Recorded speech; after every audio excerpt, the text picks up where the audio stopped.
નમસ્કાર, હું મનોજ સોની. કચ્છ મિત્રની આજની હેડલાઇન છે કે ગોઝારી દુર્ઘટનાઓથી રવિવાર રક્તરંજિત.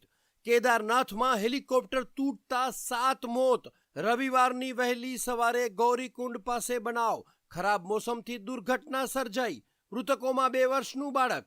હેલિકોપ્ટર સેવા બંધ. 45 દિવસમાં 5મો અકસ્માત. અન્ય એક સમાચારમાં જોઈએ તો વિજય રૂપાણીનું ડીએનએ મેચ થયું. આજે પૂર્વ સીએમ વિજય રૂપાણીનો પાર્થિવ દેહ રાજકોટ લઈ જવાશે. કરાશે અંતિમ વિધિ. રૂપાણીના નિધનને પગલે આજે રાજ્યવ્યાપી શોક. કચ્છ મિત્રના છેલ્લા પાને સમાચાર છે કે જેઠમાં શુકનવંતી મેઘવર્ષા. રાપરમાં 4 ઇંચ. બફારા અને ઉકળાટના માહોલ વચ્ચે 6 તાલુકામાં ઝાપટા રૂપે વરસાદની હાજરી.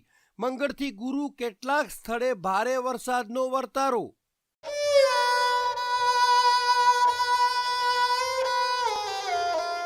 હું ઈશા ઉપાધ્યાય. દિવ્ય ભાસ્કરના બીજા પાને સમાચાર છે. આઈપીઆરે બનાવ્યું પ્લાઝમા ઇન્સિનરેટર રૌદ્ર. 10,000 બેડ હોસ્પિટલમાંથી રોજ નીકળતો ઝેરી બાયો વેસ્ટ બાળ્યા વગર ગેસમાં ફેરવશે.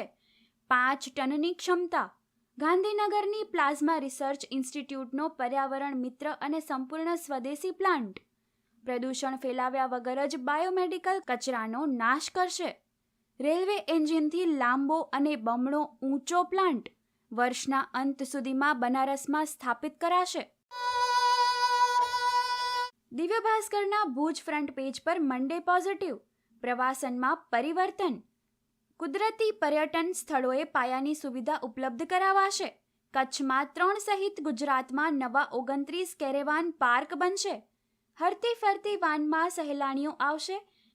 પ્રવાસન વિભાગે નવેસરથી ટેન્ડર બહાર પાડ્યા.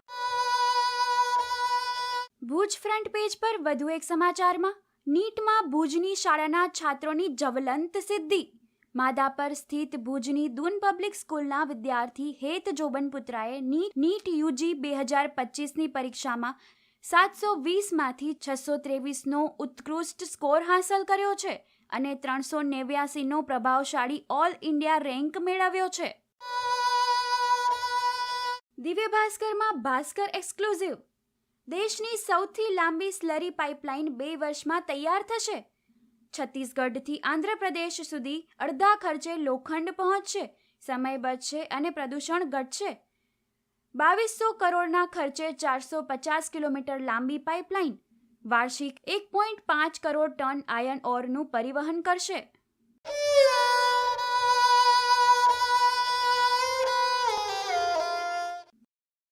પાયલ અંતાણી. ગુજરાત સમાચારના કચ્છ આવૃત્તિના સમાચાર છે.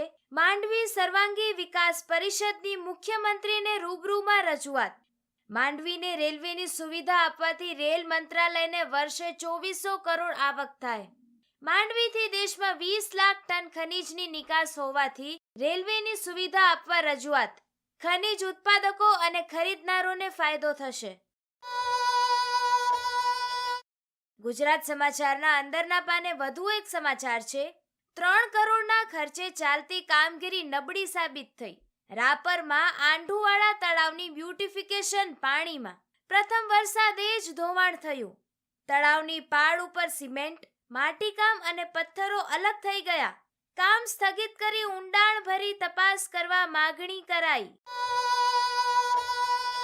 ગુજરાત સમાચારના વધુ એક સમાચાર છે. ગાંધીધામ વીજ કાપના 2.5 કલાક પહેલા અને અંજારમાં પણ કલાકો લાઇટ ગાયબ. ગાંધીધામ અંજારમાં સતત વીજ ધાંધિયાથી લોકો પરેશાન.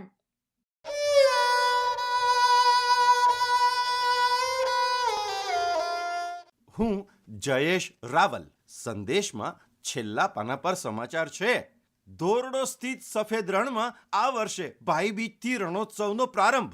રણોત્સવની તારીખ જાહેર. ટેન્ટ સિટી માટે બુકિંગ શરૂ થયું. તારીખ 23 ઓક્ટોબરથી 4 માર્ચ સુધી રણોત્સવને માણવા દેશ વિદેશથી પ્રવાસીઓ આવશે. સંદેશની કચ્છ આવૃત્તિમાં એસટીના સમાચાર. કચ્છના 3 એસટી ડિપોમાં automatic vehicle washing machine install કરાયા. ભુજ, માંડવી, અંજારમાં મશીન કાર્યરત. નખત્રાણામાં ઇન્સ્ટોલેશનની કામગીરી, ₹14 લાખના મશીન કાર્યરત થતા સલામત સવારી સાથે સ્વચ્છ સવારીનો મુસાફરોને લાભ મળશે.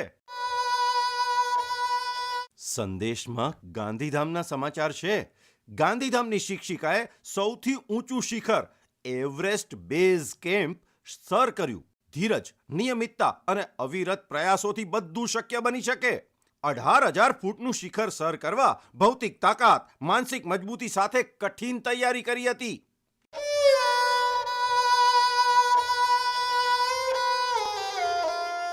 હું અમી કારિયા. આફ્રિકાની સૌથી લાંબી રાહનો અંત આવ્યો. ગત વિજેતા ઓસ્ટ્રેલિયાને 5 વિકેટથી હરાવી દક્ષિણ આફ્રિકા ટેસ્ટ ક્રિકેટમાં નવો મહારથી. 136 વર્ષમાં દક્ષિણ આફ્રિકાનું પ્રથમ વર્લ્ડ ટાઇટલ. આ જીતમાં સૌથી મોટી ભૂમિકા માર્કરમે ભજવી હતી. તે ક્રીઝ પર રહેતા આફ્રિકન ટીમ મેચમાં જળવાઈ રહી અને માર્કરમ જીતમાં 6 રન બાકી હતા ત્યારે જ આઉટ થયો હતો. માર્કરમે 207 બોલની સંઘર્ષપૂર્ણ ઇનિંગ્સમાં 14 ચોગ્ગા ફટકાર્યા અને 136 રન કર્યા હતા. તે પ્લેયર ઓફ ધ મેચ રહ્યો. દક્ષિણ આફ્રિકાની જીત નાના દેશોને ક્રિકેટ માટે પ્રેરિત કરશે.